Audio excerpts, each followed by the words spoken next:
తెల్లవారక ముందే పల్లె లేచింది, తన వారినందరినీ తట్టి లేపింది.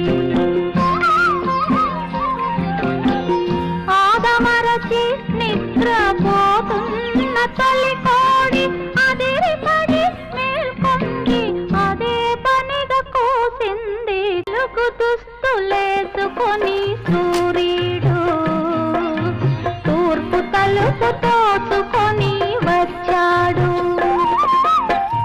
పాడు చీకటి ఎంత భయమేసిందో, పక్క దులుపుకొని